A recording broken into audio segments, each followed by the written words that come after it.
ধন্যবাদ মাননীয় স্পিকার। আমি ধর্মমন্ত্রীর পক্ষে প্রশ্নের জবাব দিচ্ছি। মাননীয় সদস্যকে ধন্যবাদ জানাই। প্রতিটি জেলা ও উপজেলায় একটি করে 560টি মডেল মসজিদ এবং ইসলামিক সাংস্কৃতিক কেন্দ্র দ্বিতীয় সংশোধিত শীর্ষক প্রকল্পের আওতায় সাতক্ষীরা জেলায় নির্মিত মডেল মসজিদের সংখ্যা 5টি, নির্মাণাধীন মডেল মসজিদের সংখ্যা 3টি এবং এইসব প্রকল্পে মোট ব্যয়িত অর্থ, এটা আমি লক্ষ টাকায় পড়ছি, ৯,৮০১.18 লক্ষ টাকা। এছাড়া হিন্দু ধর্মীয় কল্যাণ ট্রাস্টের মাধ্যমে 2025-26 অর্থ বছরে সাতক্ষীরা জেলার জন্য 8,72,000 টাকা বরাদ্দ প্রদান করা হয়েছে। সাতক্ষীরা জেলার বিভিন্ন ধর্মাবলম্বী জনগোষ্ঠীর ধর্মীয় উপাসনালয় উন্নয়নের লক্ষ্যে মন্দির নির্মাণ এবং সংস্কারের কোনো পরিকল্পনা আপাতত নাই। ধন্যবাদ মাননীয় স্পিকার।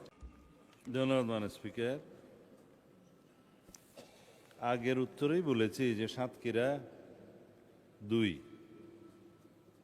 নির্বাচনী এলাকায় এই প্রকল্পের আওতায় 3টি মডেল মসজিদ আছে।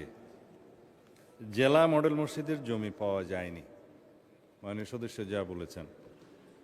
সদর উপজেলা মডেল মসজিদের নির্মাণ কাজ চলমান এবং দেবহাটা মসজিদের মসজিদের উদ্বোধন করা হয়েছে। মাননীয় সদস্য যেটা প্রশ্নে বলেছেন যে জেলা হেডকোয়ার্টারের মডেল মসজিদ নির্মাণের যেহেতু এখনো পর্যন্ত ভূমি অধিগ্রহণ প্রক্রিয়া সমাপ্ত হয়নি এবং যেখানে ভূমি অধিগ্রহণের চেষ্টা করা হচ্ছে সেটা অনেক দূরে, তো সেই ক্ষেত্রে মন্ত্রণালয়ের পক্ষ থেকে আমি এই আশ্বাস দিতে পারি যে পুনরায় মাননীয় সংসদ সদস্যদের সাথে আপনার সাথে আলোচনা করে জেলা পর্যায়ে মডেল মসজিদটি কোন স্থানে নির্মাণ করা সকল জনগোষ্ঠীর জন্য, মুসলিম জনগোষ্ঠীর জন্য সুবিধাজনক হবে সেটা পুনর্বিবেচনা করে আবার ভূমি অধিগ্রহণের কাজটি শুরু করা যায়। ধন্যবাদ মাননীয় স্পিকার। ধন্যবাদ মাননীয় স্পিকার। মাননীয় সদস্য জনাব জালাল আবদিন ফারুক, ইনি অত্যন্ত প্রবীণ সংসদ সদস্য, ওনার অভিজ্ঞতা অনেক বেশি। তিনি যেই প্রশ্নটা করেছেন এটা সর্বক্ষেত্রেই বলা যায় প্রযোজ্য। বিগত আওয়ামী ফ্যাসিবাদী সরকারের সময়ে অর্থ লোপাটের বিভিন্ন প্রকল্প নেওয়া হয়েছে। আমি এখানে বলছি না যে পদ্মা সেতুর মতো দুর্নীতি এখানে হয়েছে, তবে ইসলামের নামে, মসজিদের নামে তারা যা করেছে সেটা অত্যন্ত গর্হিত কাজ। মডেল মসজিদ অবশ্যই ভালো উদ্যোগ, কিন্তু এই মডেল মসজিদ নির্মাণের জন্য প্রকল্প ব্যয় প্রাক্কলন সেটা যথাযথ হয়েছে কিনা এটা একটা খুবই যুক্তিসঙ্গত প্রশ্ন। 13 কোটি ব্যয় 21 কোটিতে বৃদ্ধি হয়েছে।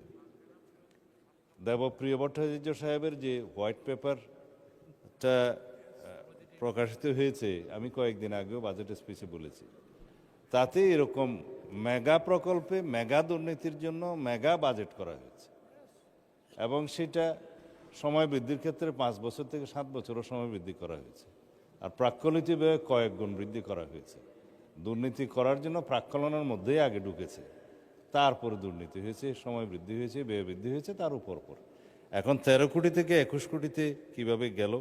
এই মডেল মসজিদগুলোর সমস্ত প্রকল্প ব্যয় টোটাল কত ছিল, কতটা নাম্বার অফ মডেল মসজিদ হয়েছে, সমস্ত মসজিদ ওয়ারি সেটা তদন্ত পরিচালনা করার জন্য আমি আজকে মন্ত্রণালয়কে নির্দেশ দেব মাননীয় স্পিকার। এর মধ্যে সরকারি অন্যান্য সংস্থাও জড়িত হতে পারে, সেটা খুবই ন্যায্য প্রশ্ন। ধন্যবাদ মাননীয় স্পিকার।